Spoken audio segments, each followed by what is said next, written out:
සුබ දවසක් වේවා සියලු දෙනාටම. ජීවිතයට ආදරයෙන් අපේ නාලිකාව සමග ඔබ සාදරයෙන් පිළිගනිමු.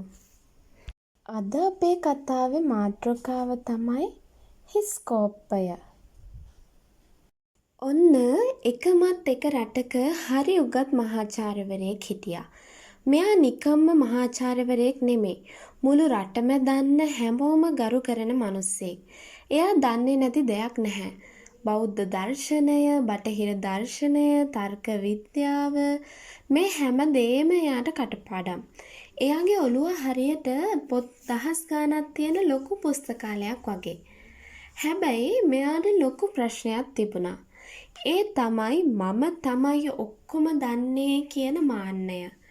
කවුරු හරි දෙයක් කියන්න ගියොත් එයා ඒක අහගෙන ඉන්නේ නැහැ. එයා ඊට වැඩිය දෙයක් කියලා අර මිනිස්සයාගේ කට වහනවා. ඔව් මම ඕක දන්නවා. ඕක අර පොතේ තියෙන්නේ. මේ න්‍යායනේ කියලා එයා නිතරම පෙන්නුවේ තමන්ගේ දැනුම.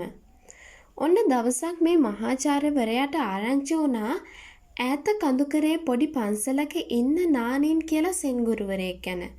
මිනිස්සු කියනවා මේ ගුරුවරයා හරිම විශේෂයි කියලා. එයා ළඟට ගියොත් ජීවිතය ගැන ලොකු අවබෝධයක් ලැබෙනවා කියලා ගමේ මිනිස්සු කතා වුණා. මේක අහපු මහාචාර්යවරයාට නිකන් hina ගියා. මොනවද ඉතින් ඔය කඳුකරේ ඉන්න හාමුදුරු කෙනෙක් මට උගන්වන්න යන්නේ.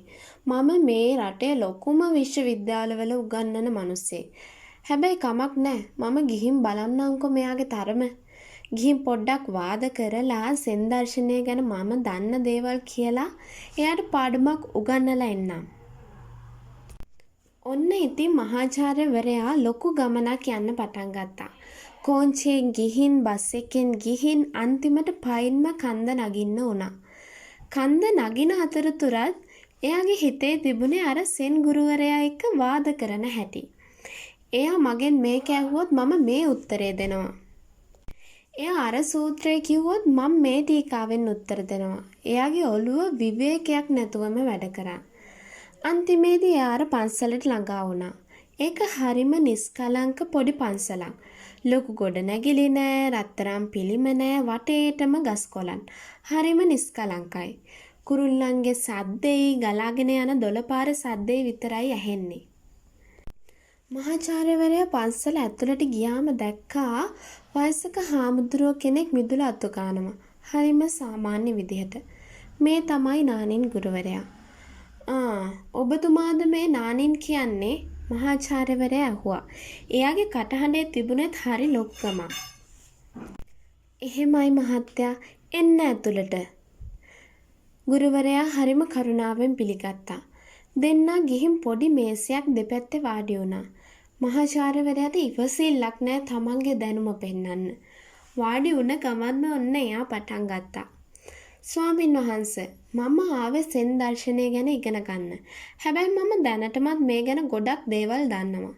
මම මහායාන බුදුදහම ගැන පර්යේෂණ කරලා තියෙන්නේ. නාගාර්ජුන පාදයෙන් ශුන්‍යතා දර්ශනය ගැන මේ මගේ මතය තමයි කිය එයා දැන් දිගටම කියවගෙන යනවා. නානින් හාමුදුරුවෝ මුකුත් කිව්වේ නැහැ. පුංචි හිනාවක් මූණේ තියාගෙන අහගෙන හිටියා. මහාචාර්යවරයා නවත්තන්නෙම නැහැ. ඔබ වහන්සේ දන්නවද ක්වොන්ටම් භෞතික විද්‍යාවයි සෙන් දහමයි අතර තියෙන සම්බන්ධය? මම මේ ගැන පොතක් ලියන්න ඉන්නේ. මට හිතෙන විදිහට නම් සෙන් කියන්නේ. ඔන්න ඉතින් මෙහෙම පැයක් විතර ගියා. මහාචාර්යවරයා තාමත් කියවනවා. එයා ආවේ ඉගෙන ගන්න කියලා කිව්වට එයා කරන්නේ එයා දන්න දේ දේශනා කරන එක.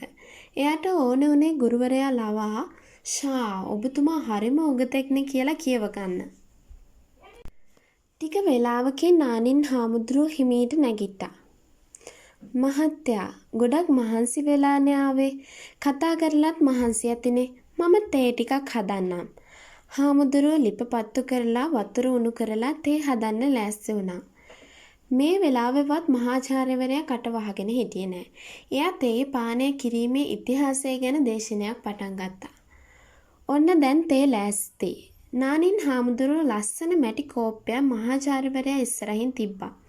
ඊට පස්සේ තේ පෝච්චිය අතට ගත්තා. හොඳයි, දැන් අපි තේ ටිකක් බොමු. හාමුදුරුවෝ හිමීට තේ වක් කරන්න පටන් ගත්තා. උණු උණු තේ දුම් දාගෙන කෝප්පයට පිරෙනවා. මහාචාර්යවරයා බලාගෙන ඉන්නවා. තේ කෝප්පේ පිරුණා. දාරේ ගාවටම ආවා. හැබැයි හාමුදුරුවෝ වත් කරන එක නතර කළේ නැහැ. තේ ටික කෝප්පෙන් එළියට පැන්නා. මේසේ උඩට වැටුණා. ඒත් හාමුදුරුවෝ තවම වත් කරනවා. දැන් තේ ටික මේසේ දිගේ ගලාගෙන ඇවිත් මහාචාර්යවරයාගේ කලිසමටත් වැටෙන්න ඕන මෙන්න. මහාචාර්යවරයාට තවදුරටත් මේක බලාගෙන ඉන්න බැරි වුණා. එයාට කේන්ති ගියා. ස්වාමීන් වහන්සේ මොකද්ද මේ කරන්නේ? පේන්නේ නැද්ද කෝප්පේ පිරීලා කියලා? ඕකට තව තේ අල්ලන්නේ නැහැ. නවත්තන්න. පිස්සුවක් මෙනෙවින්ක. එයා කෑ ගැහුවා. අන්න ඒ වෙලාවේ නානින් හාමුදුරුවෝ හිමීට තේ කෝප්පේ පැත්තකින් තිබ්බා. එයාගේ මූණේ තිබුණ අර සාමකාමී හිනාව එහෙමමයි. එයා මහාචාර්යවරයාගේ ඇස් දිහා කෙලින්ම බැලුවා. මහත්තයෝ හාමුදුරුවෝ බොහොම තැම්පත් හඬින් කිව්වා. ඔබත් හරියට මේ තේ කෝප්පේ වගේ. මහාචාර්යවරයාට එක පාරටම කරන්ට් එක වැදුනා වගේ වුණා. ඒ මොකද්ද ඒ කිව්වේ? හාමුදුරුවෝ ආයෙත් කතා කළා. ඔබ මෙතනට ආවේ සෙන් ගැන අහන්න කියලා. හැබැයි ඔබ එනකොටම ඔබේ ඔළුව අදහස් වලින්, මතවාද වලින්, තර්ක වලින් සහ මම දන්නවා කියන මාන්නයෙන් පුරවගෙනයි ආවේ. මේ කෝප්පේ පිරීලා තියෙද්දී මට අලුතෙන් තේ ටිකක් වක් කරන්න බැරි වුණා වගේම ඔබේ මනස පිරීලා තියෙද්දී මම කොහොමද ඔබට සෙන් ගැන අලුත් දෙයක් කියලා දෙන්නේ? මහාචාර්යවරයා ගල් ගැහුණා. එයාට තේරුණා Taman මෙච්චර වෙලා කරපු මෝඩකම. එයා මෙච්චර දුර ආවේ අලුත් දෙයක් ඉගෙන ගන්න නෙවෙයි. පරණ කුණු ගොඩක් පෙන්වන්න කියලා. ඉතින් ස්වාමීන් වහන්සේ මම මොකද කරන්න ඕනේ? මහාචාර්යවරයා දැන් ටිකක් යටහත් පහත් විදියට ඇහුවා. ඔබට ඇත්තටම සත්‍ය දකින්න ඕන නම් ඉස්සල්ලාම කරන්න ඕන දේ තමයි ඔබේ කෝප්පේ හිස් කරන එක. ගුරුවරයා කිව්වා. Taman දන්නවා කියන හැඟීම අතහරින්න. පරණ මතවාද පැත්තකින් තියන්න. පොඩි ළමෙක් වගේ හිස් මනසකින් ලෝකෙ දිහා බලන්න. අන්න එදාට ඔබට සෙන්දර්ශනය විතරක් නෙවෙයි ලෝකයේ යථාර්ථයත් ඉබේම පෙනෙන්න ගනීවි. මහාචාර්යවරයා නිශ්ශබ්ද වුණා. එයා බැලුවා අර මේසෙ උඩ ඉතිරිලා ගිය තේ වතුර දිහා. එයාට තේරුණා එයාගේ දැනුම කියන්නේ ඒ ඉහිරුණ වතුර වගේ දෙයක් කියලා. එයා ලොකු හුස්මක් අරගෙන හිත සැහැල්ලු කරගත්තා. එයාට පළමු වතාවට තමන්ගේ හිතේ තිබුණ බර අඩු වුණා වගේ දැනුණා. ස්තුතියි ස්වාමීන් වහන්සේ මම මගේ කෝප්පේ හිස් කරගන්න උත්සාහ කරන්නම්. අන්තිමේදී මහාචාර්යවරයා මෙහෙම කිව්වා. ඉතින් මේ කතාව අපේ ජීවිතේට කොච්චර වැදගත්ද? අපි ගොඩක් වෙලාවට අලුත් දෙයක් ඉගෙන ගන්නවා යනවා කිව්වහම හිතෙන්නේ ඕක මන් දන්නවා කියලා. කවුරු හරි දෙයක් කියද්දි අපි ඒක අහන්නේ උත්තරයක් දෙන්න බලාගෙන මිසක් ඒක තේරුම් ගන්න බලාගෙන නෙවෙයි. අපේ ඔළුව පූර්ණ නිගමන සහ අගතීන් වලින් පිරීලා තියෙන්නේ. ඔයාට අලුත් භාෂාවක් ඉගෙන ගන්න ඕන නම්, අලුත් කලාවක් පුරුදු වෙන්න ඕන නම්, එහෙමත් නැත්නම් අලුත් යාළුවෙක් වඳුර ගන්න ඕන නම් ඉස්සෙල්ලාම කරන්න ඕන දේ තමයි මම දන්නවා කියන එක පැත්තකින් තියලා හිස් කෝප්පයක් වගේ වෙන එක. එතකොට විතරයි අලුත් දැනුම පිරෙන්න ඉඩක් හැදෙන්නේ. හිස් මනසක් තමයි හොඳම ඉගෙනුම් මෙවලම. අප වීඩියෝවත් දැමූ සැනින් ඔබ වෙත ලබා ගැනීමට අපව සබ්ස්ක්‍රයිබ් කර බෙල් අයිකනය ක්ලික් කරන්න.